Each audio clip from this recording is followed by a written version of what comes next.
네, 6주차 이제 마지막 강인데요. 어쨌든 지금 이제 빠르게 돌아오면서 아마 이제 너무 많은 내용이 들어가 있을 수 있어서 헷갈릴 수도 있지만 저희가 뭘 다뤘냐면요. 일단 첫 번째 행정행위랑 사실행위를 구별했고요.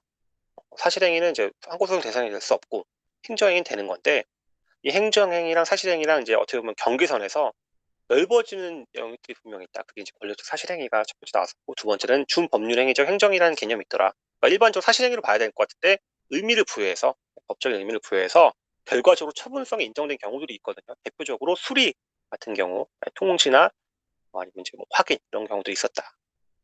그렇게 본 다음에 어쨌든 행정의 그 대표적인 종류 중에서 저희가 명령 허가가 있다고 하면 사실 아까 방금 봤던 준법률행위적 행정에서 나왔던 개념들 중에서 허가의 유사 허가를 이해하지만 통지 같은 경우도 허가 거부처럼 보는 경우, 거부 처분으로 보는 경우가 되게 많았었고 수리는 신고제에서 수리잖아요. 그 신고제의 수리가 허가제에서 허가랑 되게 비슷하기 때문에 이제 그게 또 중요했던 거잖아요. 그리고 이제 그 확인 같은 경우도 확인 판정도 어떻게 보면 허가 법리가 좀 응용된 걸좀 이해할 수도 있다. 물론 독립해서 되게 중요한 의미이긴 한데 일단은 그렇게 되니까 허가가 진짜 중요하게 했던 거죠. 근데 그 허가가 종류가 좀 특별한 허가가 있었고 아니면 저희가 보충적 의미 허가가 있었는데 이게 지금 구별이 쉽지가 않은 게 문제. 법령상의 표현이랑 그게 진짜 허가인지 인가인지 이거는 허가, 인가, 특허는 다 이게 저희가 강학상 그냥 이제 이론상의 개념이거든요. 그러니까 이론상의 개념이랑 실제랑 잘 매칭이 되진 않기 때문에 굉장히 어떤 그런 그 판례 위주로 좀 이해를 해야 될 측면이 분명히 있는 영역들이 합니다. 근데 결과적으로는 아무튼 특허에서는 고도의 재량이 인정되는 것이고 인가에서는 어떤 인가라고 표현되는 허가를 다투기보다는 애초에 본래적 의미의 사법상의 법률과를 다퉈야 민사소송으로 가라. 결국 다 보면 권리 구제랑 굉장히 큰 의미가 있다. 그러니까 3주차랑 굉장히 연결이 많이 되는 내용이 결과적으로는 다 처분성 인정되는 거니까. 아무튼 저희는 그런 처분성 인정되는 어쨌든 행정행위, 뭐 행정처분이 됐든 간에 행정행위나 처분의 효력들에 대해서 모습들을 좀 보려고 하는데 마지막 시간으로 보려고 하는데요. 일단 복효적 행정이 말도 어려운데요.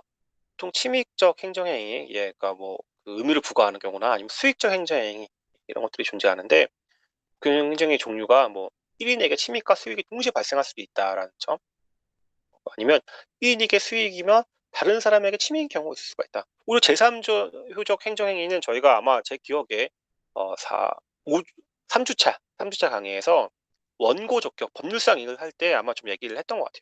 제3조효적 행정행위, 그러니까 예를 들면 G7에서 일본과 참가하는 한국과의 관계, 아니면 콘텍스트 떨어진 사람이든지 이런 것들 저기서 나왔잖아요. 제3조 행정이 좀 봤는데 이중효적 행정이가 정말 가능한가?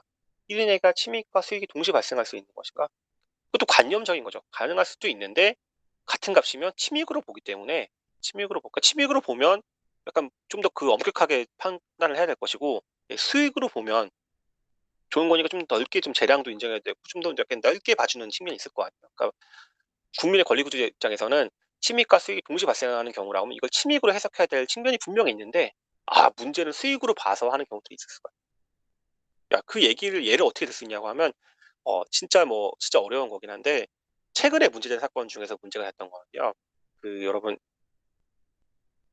지금 기후 변화 관련돼서 그 배출권 거래제가 있잖아요. 배출권이 사고 팔게 되는 거잖아요. 내가 이산화탄소를 많이 배출되는 탄소 배출 많이 하는 사업장에서는 그거 상쇄시킬 만한 배출권을 사야 되는 것인데 애초에 내가 얼마까지 배출할 수 있는지를 국가에서 할당을 해주거든요. 그러니까 예를 들면 내가 1년에 1만 톤의 그 탄소가 배출되고 있다. 근데 이제 국가가 야, 너 7천 톤까지 낼 수 있고 3천 톤은 어디서 사와라고 한다고 치면 7천 톤을 부과하는 행위가 과연 침익이냐 수익이냐라는 거에 따라서 굉장히 법률이 달라질 수 있거든요. 그럼 우리 입장에서는 야, 침익으로 봐야 되는 것은 아니냐. 너무 좀 그래야지 엄격한 심사가 가능하니까. 근데 이제 판례에서는 야, 7천 톤이나 내가 배출하게끔 해줬잖아라고 이해를 한다는 것이죠. 그래서 이제 수익으로 보니까 광범위한 재량이 인정되고 그게 위법이 아니다라고 하는 그런 케이스가 있었습니다. 그렇기 때문에 어렵죠. 어렵기 때문에 이제 일단 이중효적 행정위가 있을 수가 있다는 것만 이해하시고 복효적 행정위가 중요하기보다 이런 복효적 행정행위 중에서 제3자 효적 행정행위 중에서 우리가 좀 원고적격에 대한 의미로만 좀 이해하시면 되고 굳이 크게 어렵게 생각하지 마시고 그냥 이게 좀 실무적으로나 의미가 있는 것이고 이렇게 이제 법 이론적으로나 수험적으로 크게 의미가 있는 영역들은 아닌 것 같습니다. 어쨌든 이런 복회적 행정이 인정되는 경우에서는 저희가 이제 원고 적격 소송으로도 봤지만 사실은 이 소송 내용보다도 절차상에서 그런 행정 절차상의 나의 의견을 정말 피력할 수 있는 정도의 절차상 권리가 보장될 수 있는 것인가가 훨씬 더 중요하긴 한데 뭐 그건 또 그 정도 의미에서는 이제 이론이나 실무적으로 의미가 있을 수 있는데 그렇게 중요한 것은 아닌데 뭐 이런 게 있을 수가 있다라는 것 정도만 알아두시고 넘어가고요. 또 다른 것 중에서는 이 다단계 행정위가 있을 수가 있다. 예를 들면 크게 있는데 예비 결정하면서 그러니까 잠정된 주대 행정을 하기 전에서 그 어떻게 보면 그 절차 일환인 것이죠. 메모 후보지 선정, 가축 전염병 예방법상 메모 후보지 선정 관련돼서는 이거에 대해서 뭐 대한 판단을 좀 할 수도 있다. 부분어가 원자로 관계 시설에서 부지사전 승인이다. 이거 다 판례에 나온 것들이거든요. 그러니까 이 얘기는 뭐냐면 정말 예비 결정 부분원과 가해자 행정행위라는 개념이 있어서 그런 개념이 있어서 이런 법에 있는 것들이 있는 것이 아니라 결국에는 이런 행동들에 대해서 처분성 오케이라고 하면 행정소송 됐다는 거잖아요. 그러니까 이게 마치 종국적인 행정행위는 아닌 것 같지만 그 앞 단계에 있어서의 행정행위들을 인정해주고 싶다. 뭔가 재판에 가서 다투고 싶다라고 하면 우리가 그걸 예비 결정으로 보든 부분허가로 보든 가행정위로 보든 아무튼 의미를 부여해서 다투게끔 하는 것이죠. 그런 의미에서 그러니까 다단계 행정행위도 결국 소송과 되게 굉장히 연결되어 있어서 이런 게 있을 수가 있다는 거 정도 보시고 다만 이거랑 되게 비슷한 것 같은데 다르게 인정 안 하는 경우도 있다. 확약이라는 개념, 이게 강학상 확약인데요.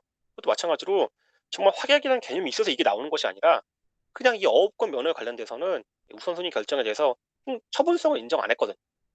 안 했기 때문에 그냥 우리가 확약이라고 부르는 것이죠. 그러니까 이게 좀 이 행정법이 특히 이 행정의 파트에 와서 굉장히 어려운 게 정말 어떠한 개념이 있어서 그 결과가 나온 것이 아니라 그냥 결과가 산재되어 있는데 저희가 의미를 부여하다 보니까 마치 이게 있는 것이냐 설명이 돼서 어려운 것인데 중요한 거는 처분이 되느냐 마느냐에 관련된 판례 싸움이다. 판례를 많이 아는가 모르는가 정도의 문제로 그치기 때문에 마찬가지로 큰 의미가 없어서 넘어가도록 하겠습니다. 마찬가지로 이런 대인적 행정행위, 대물적 행정행위가 있을 수가 있는데 대물적인 거는 오로지 물건의 상수에 따라서 이루어지기 때문에 쉽게 타인에게 이전되거나 상속될 수 있다. 개인적인 것은 개인에게 오는 것이기 때문에 이전되거나 상속될 수 없다. 예를 들면 제가 이제 운전면허가 있는데 음주운전으로 제 면허가 취소되는 처분이 왔다. 근데 만약에 제가 사망을 했다. 이게 과연 타인에게 인정될 것인가? 그냥 제가 잘못해서 제가 면허가 취소되는 처분인 것이다. 그러니까 이런 게 누구한테 갈 수 있는 성질이 아닌가. 그럴 때 뭐 예를 들면 면허 취소 처분은 개인적 행정행위가 될 것인데 예를 들면 이제 뭐 그 승계가 될 수 있다는 측면에서 본다고 하면 뭐 아시아나랑 대한항공이 합병을 하는데 뭐 아시아나가 가지고 있던 어떠한 성질의 어떤 그 면허들이 있을 거 아니에요. 어떤 허가를 받았던 내용들. 그게 만약에 이제 그 대한항공이 넘어가는 것이냐 따진다고 본다고 하면 원칙적으로 인정된다고 보면 대물적인 거로 본다고 넘어간다고 보는 것이고 개인적인 거라고 하면 원칙적으로 인정될 수 없다고 보는 거죠. 대물적인 게 많겠죠. 그래서 중요한 거는 사실은 이제 원칙적으로 나오잖아요. 이 사실은 그 승계적인 얘기가 법률에 명백하게 이거를 규율하고 있으면 문제가 없는데 혹시 법률에서 깜빡하고 구체적인 상황을 전제하지 않았을 때 우리가 판례에 따라서 그 성질 따져보니까 승계를 해줘야 될 것 같은데 그러면 대물적 행정행위로 보는 것이고 이거 승계되면 안 될 것 같은데 라고 대인적 행정행위로 보면서 안 된다. 승계 받게 되는 국민 입장에서는 대물적 행정행위로 보면 불리한 거죠. 왜냐하면 불리할 수도 있고 유리할 수도 있겠죠. 뭐 어떤 그 가지고 있던 어떤 특허나 이런 것들을 내가 승계받는 입장에서 대물적 행정으로 보면 뭐 좋을 것이고 근데 만약에 주로 침해적인 경우들을 말하는 거니까 제재가 만약에 나한테 승계된다고 입장에서 특히 제재가 승계된다? 제재가 승계되는 경우라고 하면 안 받는 게 더 좋은데 저희가 일반적으로 둘 중에 하나 중에 찍으라고 하면 대물적 행정이 훨씬 더 많거든. 그렇기 때문에 그냥 대부분이 대물적 행정으로 보는 게 타당하긴 하지만 아무튼 대인적 행위는 이제 발견된 그리고 진짜 오늘 저 어려운 내용 중에 하나인데 행정의 하자라는 개념입니다. 그러니까 결국에는 저희가 하자도 처음이나 하자라는 말이 어려운데 그냥 결국은 행정소송에서 다투는 것이 위법한 특히 이 행정소송이 항고소송이라고 말씀드렸죠. 항고소송에서 항고소송 자체가 위법한 그 행정처분을 제거하는 것인데 그 제거할 때 이 위법 그 하자로 구별되는 위법이 어디까지냐라고 하면 제가 법률유보, 법률우위고 특히 법률우위에서 이 법률유가 비례 원칙을 의미하는 것인데 그럼 비례 원칙이 독립해서 약간 그 따로 독립해서 따 하나의 목차를 뺀다고 하면 재량권 일탈 남용을 다투는 것이 굉장히 또 중요한 의미가 되고 있긴 하거든요. 재량권 일탈 남용은 저희가 재량은 다음 주에 배울 것이기 때문에 그때 가서 다시 배우시겠지만 일단은 여러분들이 이제 이 재량권 일탈 남용이 되는 게 위법이라고 본다. 그렇다고 하면 저희가 위법, 법률 위반에 대해서 이게 어떻게 보면 행정법 법원이랑 연결되잖아요. 1주차에 배웠던 2주차에 배웠던 행정기본법이랑 연결되는 것인데 이 위법이 헌법, 법률도 있고 법규 명령까지 된다고 제가 말씀드렸는데 특히 이런 재량권 일탈 남용 비례 원칙은 행정법 일반 원칙이었잖아요. 행정법 일반 원칙은 헌법에 준하는 것일 수도 있고 법률에 준하는 것일 수도 있는데 아무튼 헌법이든 법률 위반 똑같이 위법으로 보니까 그러니까 이 안에 분류가 된다. 사실 요 내용은 잘 하시려면 2주차 강의안을 다시 찾아가 보시면 되거든요. 2주차 강의를 보시면서 그 행정행위 하자라는 개념이 행정소송에서는 위법이라고 보고 위법에 재량권 일탈 남용이 포함되어 있다는 정도까지만 이해하시고 또 넘어가겠습니다. 아무튼 이 하자의 정도에 따라서 무효랑 취소가 되는데 저희가 취소가 90일이 굉장히 제가 크리티컬하다고 몇 번이고 강조를 드렸거든요. 아마 3주차 시간에도 말씀드렸었던 것 같은데 90일이 굉장히 짧기 때문에 근데 문제는 어디까지가 무효고 어디까지 취소인데 결과적으로 중대명백사에 따라서 법규의 중요한 부분을 위반하고 객관적으로 명백한 것이어야 되는데 이 두 개 다 요건을 충족하기 쉽지 않거든요. 특히 명백성 요건 때문에 많이 이제 잘 안 되거든요. 야 나도 몰라 그 얘기 뭐냐면 행정도 "야 나도 몰랐어. 그게 중대한 것인지. 중대한 건 알겠는데 야 나도 그거 할 때는 몰랐다." 이거거든요. 그렇기 때문에 대부분 취소 사유가 되고 대부분 취소 사유에 불과하면 90 일의 그 제소 기간에 걸린다. 이게 인제 여기에 핵심적인 게.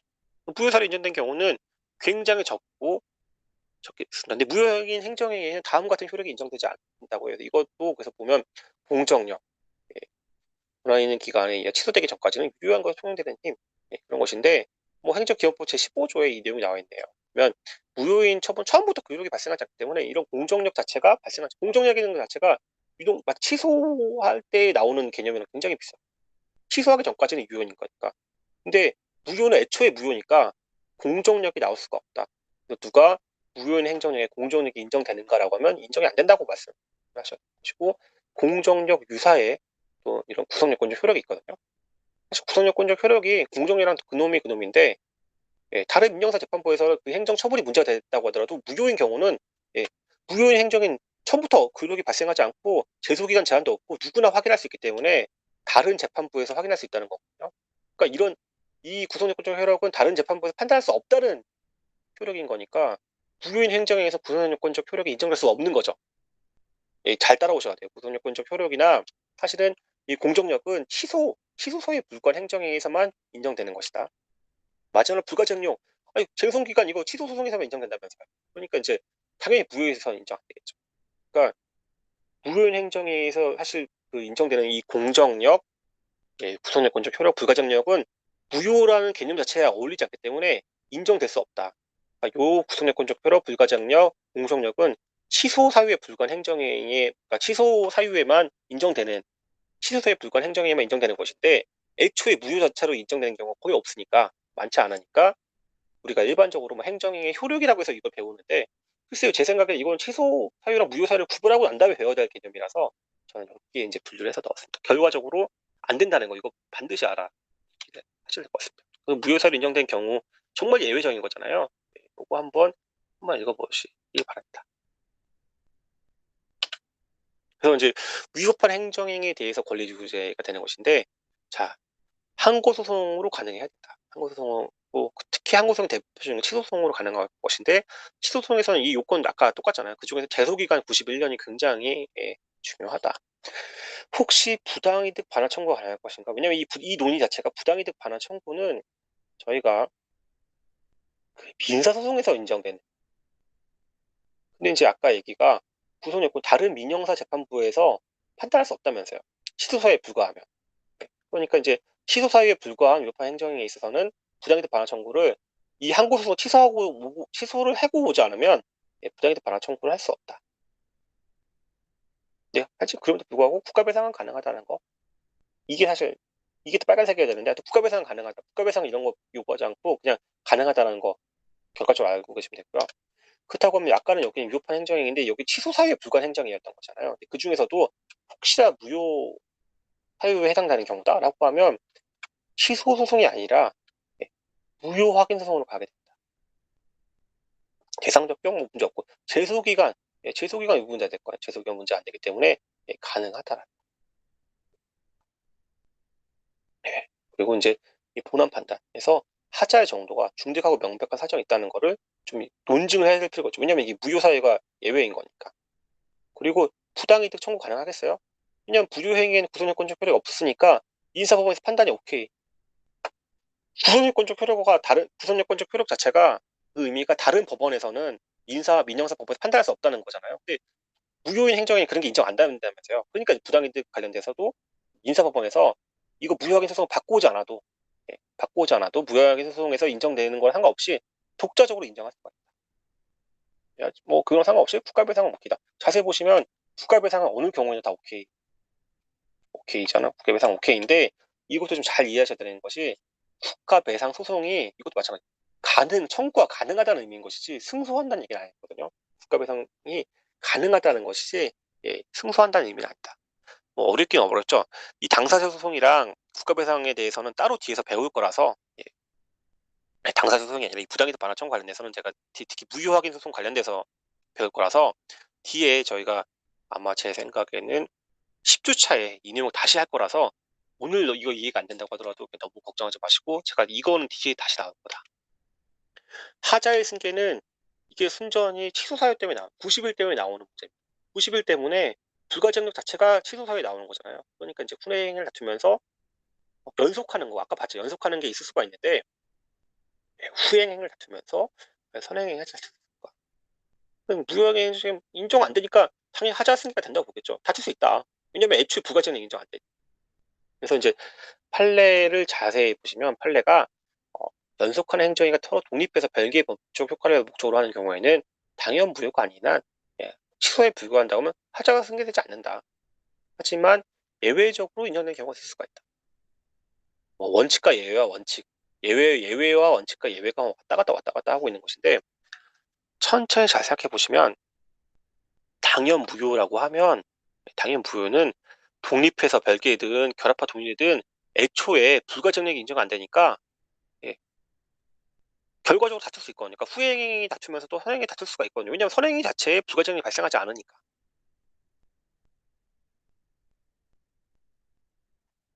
어렵게 어려운데 일단은 이제 다시 천천히 좀 설명을 해볼게요. 무효인 행정위 자체는 부가증력이 인정 안 되거든요. 그러니까 이제 연속하는 행정에 의해서 사실 선행행위에 한 90일 지났어. 근데 선행행위 쟁송 기간에 부가증력이 아니야. 왜냐면 무효 사유니까. 그럼에 불구하면 언제든지 다툴 수가 있죠. 그러니까 이 하자 승계 자체가 나올 필요 없이 그냥 인정되는 것이고.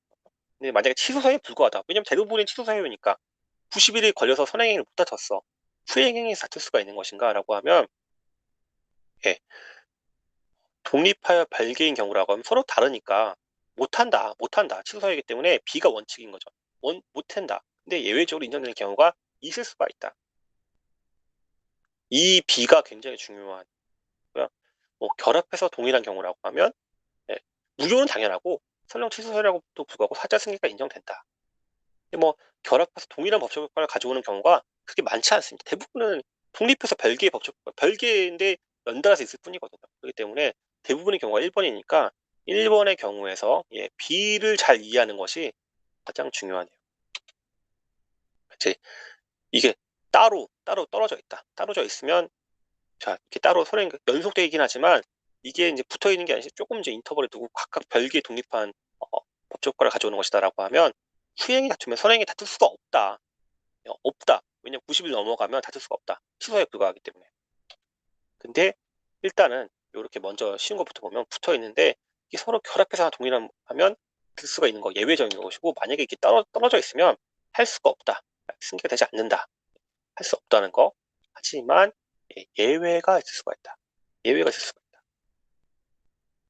그래서 이건 뭐 제가 대표적인 대집행 얘기를 가져왔는데 그거는 저희가 아마 그 대집행 얘기하면 또 볼 거라서 그때 가서 보기로 하고요.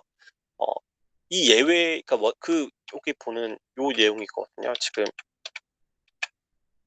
판례에서 1번의 뒤에 있는 거 예외적으로 수인성의 원칙에 따라 인정될 수 있는 경우가 있을 수가 있다는 대표적인 판례가 뭐냐면 요 판례입니다. 요 판례.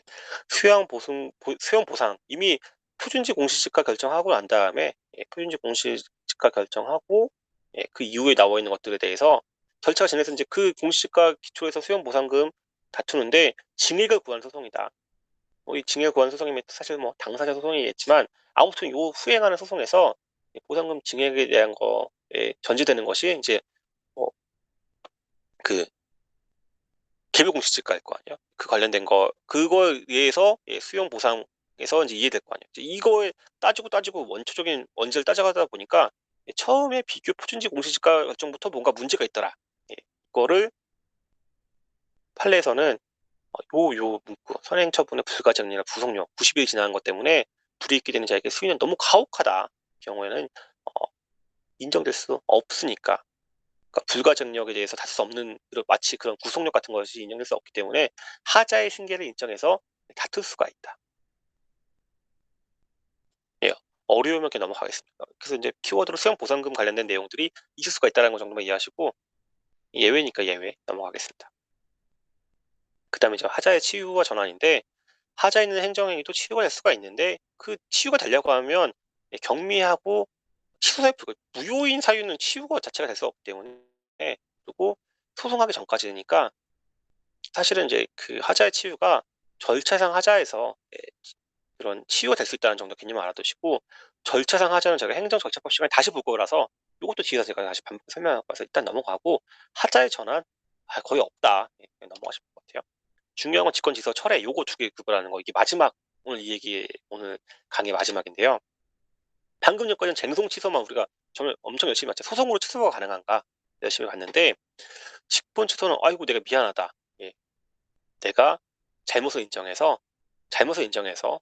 나 스스로 취소시켜주겠다라는 거거든요. 그래서 별도의 국민 입장에서는 뭐 법적 근거 없더라도 괜찮겠죠.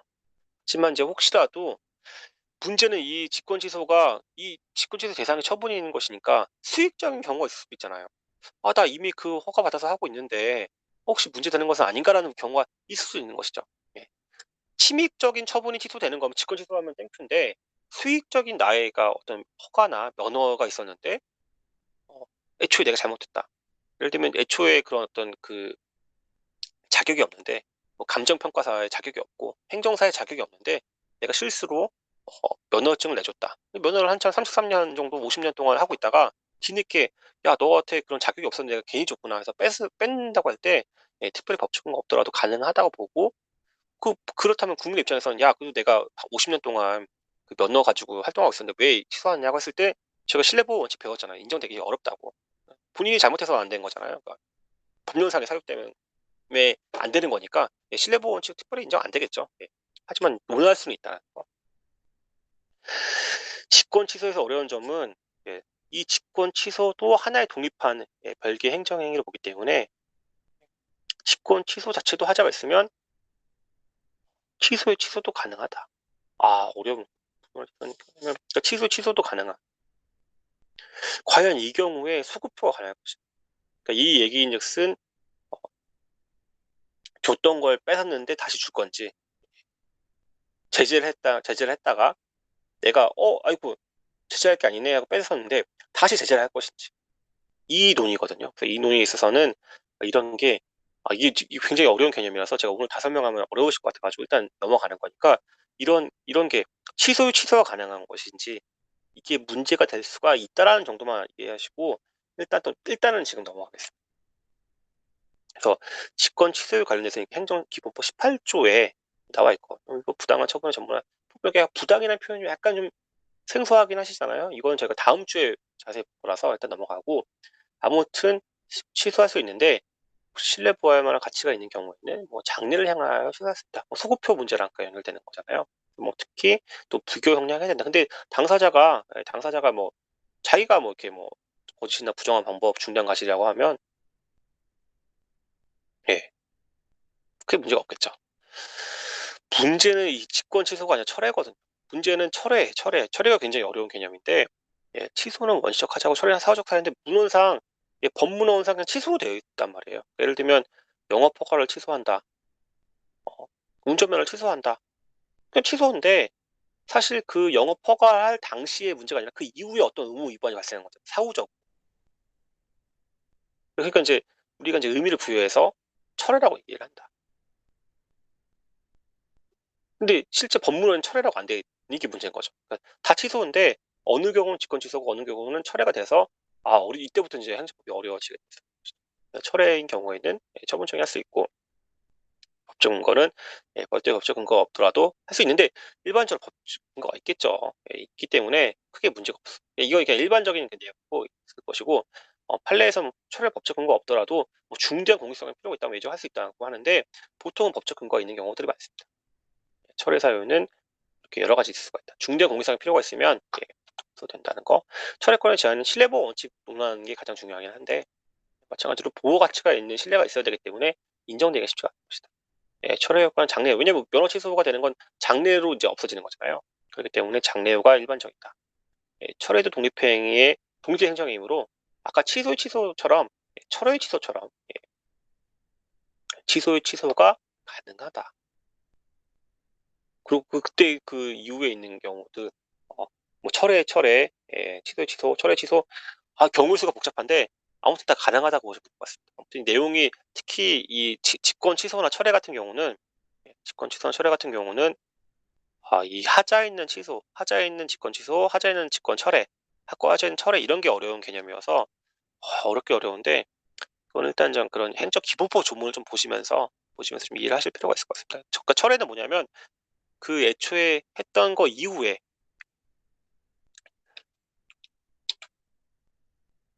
사후적인 사유로 되는 것이고 취소는 애초에 잘못된 것이다. 그래서 직권 취소는 철회랑도 구별되지만 쟁송 취소랑 같이 봐야 되는 것이고 철회는 이름은 취소인데 우리가 이제 의미로 철회를 부여한 것이기 때문에 약간 성격이 다르다. 제가 이제 슬라이드를 넣긴 넣었지만 굉장히 어려운 개념이라는 거 제가 말씀드렸고요. 사실 이제 뒤에 있는 거, 직권 취소 철회는 약간 이해가 안 되시더라도 넘어가셔도 괜찮습니다. 일단 이제 오늘 단계에서는 하자의 치유와 전환, 뭐 직권 취소, 철회 이거는 일단은 이런 게 있다는 거 정도 알아두시기 바라고요. 너무 걱정하지 마시고요. 하자 승계도 제 생각에 크게 의미가 없거든요. 이제 그 하자 승계랑 하자 승계 이후부터 나온 내용들은 오늘 좀 오히려 차라리 무효인 경우에 이런 공정력, 구속요건적 효력, 불가장력이 인정되지 않는다. 그렇기 때문에 이제 발생할 수 있는 문제들, 민사법원에서 판단할 수 있는 것인지, 그럼에도 불구하고 취소든 무효든 국가배상에서는 다 다툴 수가 있다는 거, 이게 굉장히 중요한 개념이라서 요거를 이해하는 게 더 중요하지. 디하자의 승계 이후부터 내용들은 뭐 수험적으로 시험 문제에 나오는 건 별로는 하더라도 제가 법 이론적으로나 법 실무적으로 크게 의미가 있는지는 잘 모르겠습니다. 이제 일단은 넘어가기로 하고 오늘 강의는 제가 일단 여기서 마치기로 하고요.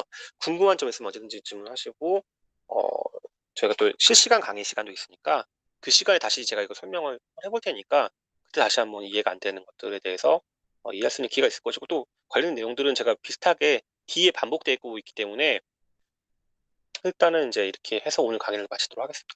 수고 많으셨고요. 실투자 강의로 다시 또 실투자 강의는 재량행위인데요. 재량행위로 다시 또 인사드리도록 하겠습니다. 수고 많으셨습니다.